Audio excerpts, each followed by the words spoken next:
بسم الله الرحمن الرحيم. يا أيها النبي إذا طلقتم النساء فطلقوهن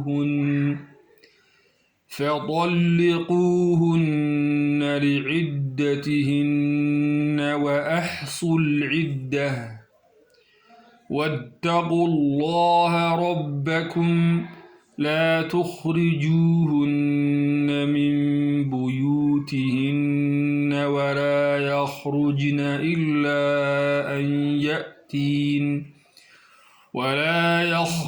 إلا أن يأتين بفاحشة مبينة وتلك حدود الله ومن يتعد حدود الله فقد ظلم نفسه لا تدري لعل الله يحدث بعد ذلك أمرا. فإذا بلغن أجلهن فأمسكوهن بمعروف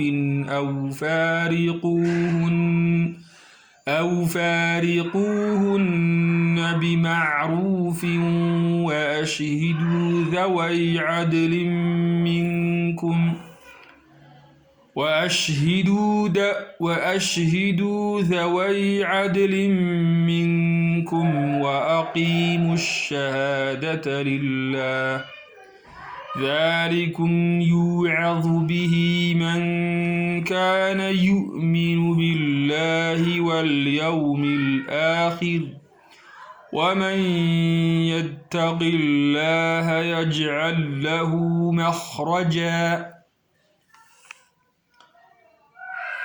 ويرزقه من حيث لا يحتسب ومن يتوكل على الله فهو حسبه إن الله بالغ أمره قد جعل الله لكل شيء قدرا. واللائي يئسن من المحيض من نسائكم إن ارتبتم فعدتهن 3 أشهر واللائي لم يحضن وأولاة الأحمال أجلهن أن يضعن حملهن ومن يتق الله يجعل له من أمره يسرا. ذلك أمر الله أنزله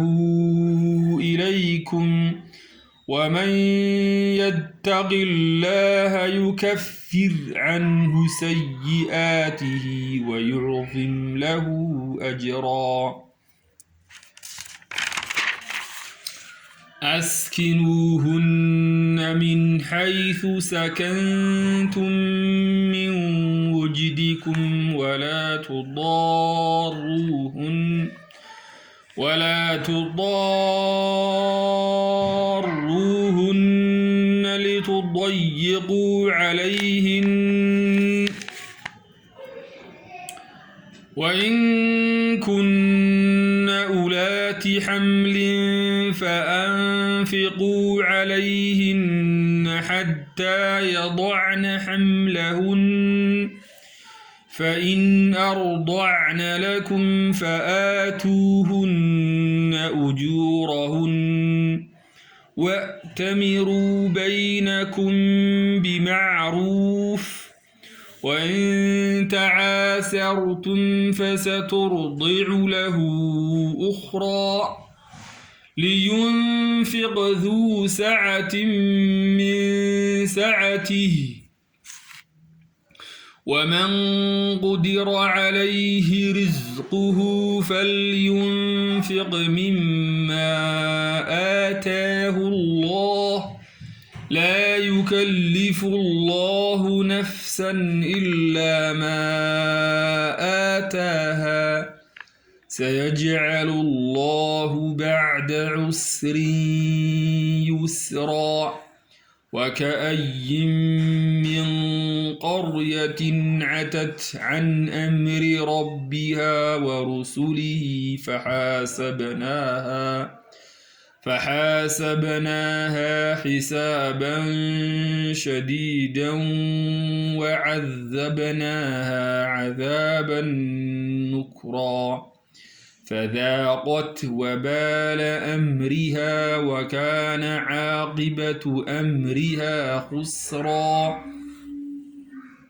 أعد الله لهم عذابا شديدا فاتقوا الله يا أولي الألباب الذين آمنوا قد أنزل الله إليكم ذكرا رسولا يتلو عليكم آيات الله مبينات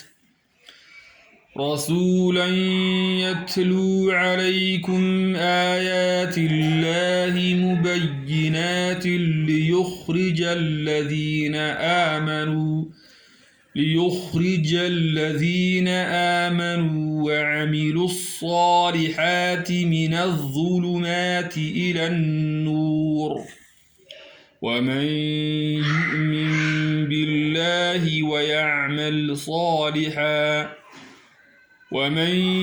يؤمن بالله ويعمل صالحا يدخله جنات